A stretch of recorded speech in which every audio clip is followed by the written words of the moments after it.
হামলাকারীদের দ্রুত গ্রেপ্তার ও ধর্মনগর পুলিশের নিষ্ক্রিয়তার প্রতিবাদী রণক্ষেত্রের রূপ নিল আসাম আগরতলা জাতীয় সড়ক। বুধবার সন্ধে 6:30 নাগাদ বাগবাসা ট্রাফিক পয়েন্ট সংলগ্ন এলাকায় সড়ক অবরোধে নামেন স্থানীয় বাসিন্দারা। দীর্ঘ সময় ধরে অবরোধ চলছে, তাই যানজটের সৃষ্টি হয়েছে রাস্তার দুই পাশে।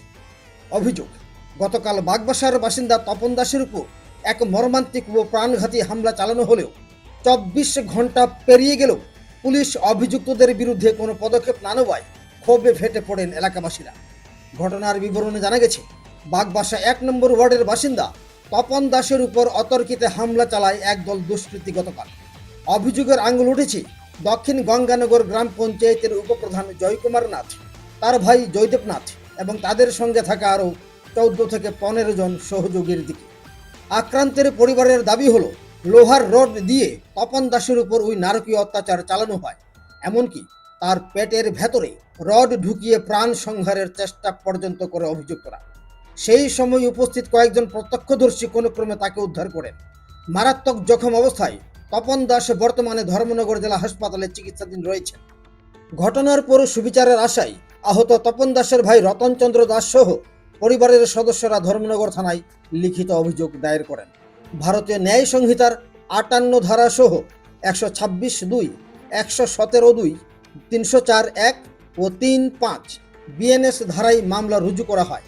ঘটনার 24 ঘন্টা অতিক্রান্ত হওয়ার পরেও পুলিশের পক্ষ থেকে কোনো আইনি পদক্ষেপ না নেওয়া এবং আসামিদের গ্রেপ্তার না করার প্রতিবাদে বুধবার সন্ধ্যায় রাস্তায় নামতে বাধ্য হন স্থানীয়রা।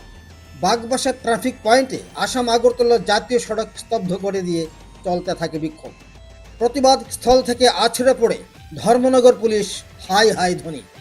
বিক্ষোভকারীদের স্পষ্ট দাবি, অবিলম্বে মূল অভিযুক্তদের গ্রেপ্তার করতে হবে এবং আইনানুগ শাস্তি নিশ্চিত করতে হবে।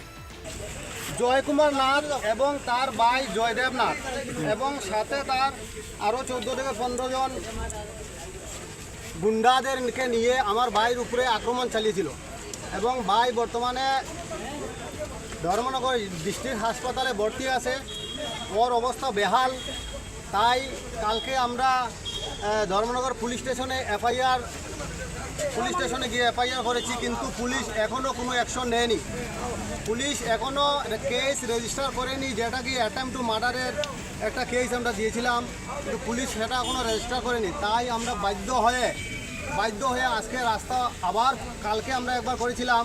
তাই আমাদের এখানে কিছু প্রতিনিধি যারা সিনিয়র মোস্ট ছিল, ওরা আমাদের প্রতিশ্রুতি দিয়েছিল কি পুলিশকে রিকোয়েস্ট করে বা পুলিশকে এফআইআর করে আসামিকে ধরিয়ে দেবে, কিন্তু কালকেও ওরা কালকে থেকে আজকে বিকাল 4টা পর্যন্ত ওরা টাইম দিয়েছিল, কিন্তু আজকে 4টার ভিতরে ওরা পুলিশের কাছে পুলিশ এখনও কেস রেজিস্টার করাতে পারেনি।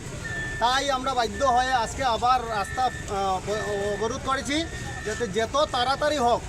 সেই একদম খুন করেছে, মাথা ফেটে দিয়েছে এবং পেটের মধ্যে রড মারার চেষ্টা করেছে। সাধারণ প্যাসেঞ্জার থাকার কারণে ধাক্কা দিয়ে ওকে বাঁচিয়েছে।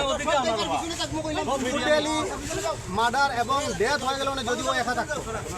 তাই আমার অনুরোধ প্রশাসনের কাছে, যত তাড়াতাড়ি সম্ভব সেই গুন্ডা দক্ষিণ গঙ্গানগরের উপপ্রধান, সে গুন্ডা তাকে আর তার ভাইয়ের নাম আমি বলে দিচ্ছি, জয়দেব নাথ।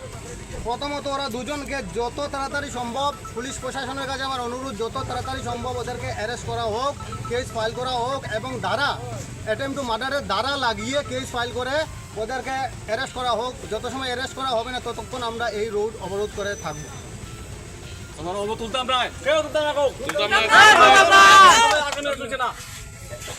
ধর্মনগর থেকে নিজস্ব প্রতিনিধির রিপোর্ট, ত্রিপুরা পাইওনিয়ার।